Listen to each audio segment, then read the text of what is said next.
കരൂർ ദുരന്തത്തിന്റെ പശ്ചാത്തലത്തിൽ വിജയ് സംസ്ഥാന പര്യടനം മാറ്റിവെക്കാൻ ഒരുങ്ങുന്നു എന്നുള്ളതാണ്. നേരത്തെ ഓൺലൈൻ ചർച്ചകൾ നേതാക്കളുമായി വിജയ് നടത്തിയിരുന്നു. ഇതിന്റെ തീരുമാനമാണ് ഇപ്പോൾ പുറത്തുവരുന്നത്. പര്യടനം മാറ്റിവെക്കാൻ സാധ്യത എന്നാണ് മുഹമ്മദ് റയീസ് ഇപ്പോൾ അറിയിക്കുന്നത്. ദുരന്തത്തിന്റെ പശ്ചാത്തലത്തിൽ അല്പസമയം മുൻപാണ് TVKയുടെ ജനറൽ സെക്രട്ടറി ഉൾപ്പെടെ എതിരെ കേസെടുത്തിരിക്കുന്നത്. ആ സാഹചര്യത്തിൽ കൂടിയാണ് ഈ നടപടി എന്ന് അറിയുന്നു. മുഹമ്മദ് റയീസ് ചേരുന്നുണ്ട്. മുഹമ്മദ് റയീസ്, അപ്പോൾ തൽക്കാലത്തേക്ക് പര്യടനം ഒഴിവാക്കാനാണോ തീരുമാനം? ഉന്മേഷ്, അല്പം മുൻപും ചേർന്ന ഈ വിജയ് ഓൺലൈനായി ചേർന്ന യോഗത്തിൽ പാർട്ടി പ്രവർത്തകർ അല്ലെങ്കിൽ പാർട്ടിയിലെ പ്രധാന നേതാക്കളെ കണ്ട യോഗത്തിലാണ് ഇങ്ങനെ ഒരു കാര്യം വിജയ് അവതരിപ്പിച്ചത്. അതായത് നിലവിൽ സംസ്ഥാന പര്യടനവുമായി മുന്നോട്ട് പോകാൻ കഴിയില്ല, ശനിയാഴ്ചകളിൽ മാത്രമാണ് പര്യടനം നടക്കുന്നത്. പക്ഷേ ഇനി ആ പര്യടനവുമായിട്ട് അടുത്തെങ്ങും മുന്നോട്ട് പോകാൻ കഴിയില്ല എന്ന് വിജയ് നേതാക്കളെ അറിയിച്ചു. നേതാക്കളും ഇത്തരത്തിലുള്ള ഒരു കാര്യം തന്നെയാണ് അവരും മുന്നോട്ട് വെച്ചത്.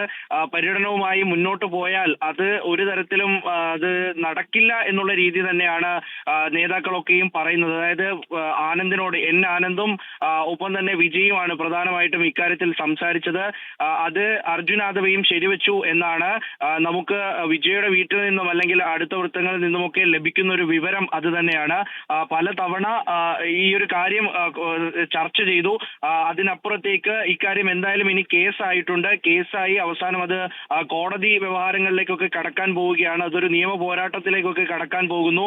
അപ്പോൾ ആ സന്ദർഭത്തിൽ ഇനിയും റാലിയുമായി മുന്നോട്ട് പോകുന്നത് ഒട്ടും പന്തിയല്ല എന്ന് വിജയ് തിരിച്ചറിഞ്ഞിരിക്കുന്നു. മാത്രമല്ല, ഒരു വലിയ ജനരോഷം ഇപ്പോൾ വിജയ്ക്കെതിരെ ഉയർന്നിട്ടുണ്ട്. ആ ജനരോഷവും കണക്കിലെടുത്തുകൊണ്ടാണ് ഇപ്പോൾ ഇനി ഒരു റാലിയുമായി ഈ ആഴ്ചകളിൽ മുന്നോട്ട് പോകേണ്ട എന്ന് തീരുമാനിച്ചിരിക്കുന്നത്. അടുത്ത ശനിയാഴ്ചയാണ് 2 ജില്ലകളിൽ ഇനി റാലി ഉള്ളത്. അത് മാറ്റിവെക്കാൻ ഏറെക്കുറെ തീരുമാനമായിരിക്കുന്നു. അത് ഉറപ്പായും മാറ്റിവെക്കുമെന്നുള്ള കാര്യവും നിശ്ചയമാണ്. അതിന് പിന്നാലെ 2 ആഴ്ചത്തെ പരിപാടി കൂടിയെങ്കിലും മാറ്റിവെക്കുമെന്നാണ് നിലവിൽ മനസ്സിലാകുന്നത്. വിജയ്ക്കെതിരെ ഏത് തരത്തിലാണ് കേസെടുക്കാൻ പോകുന്നത്, ഒപ്പം തന്നെ അത് ആ നിയമ പോരാട്ടം എത്ര നാൾ മുന്നോട്ട് പോകും എന്നുള്ള കാര്യത്തിലും ഒന്നും ഇപ്പോൾ ഉറപ്പില്ല. അതുകൊണ്ട് തന്നെയാണ് വിജയ് തന്റെ സംസ്ഥാന പര്യടനം 3 ആഴ്ച അത് തുടങ്ങി 3ാമത്തെ ആഴ്ച തന്നെ അദ്ദേഹത്തിന് നിർത്തിവെക്കേണ്ട സാഹചര്യം ഉണ്ടാകുന്നു. ഒരു വലിയ ദുരന്തം ഉണ്ടാകുന്നു.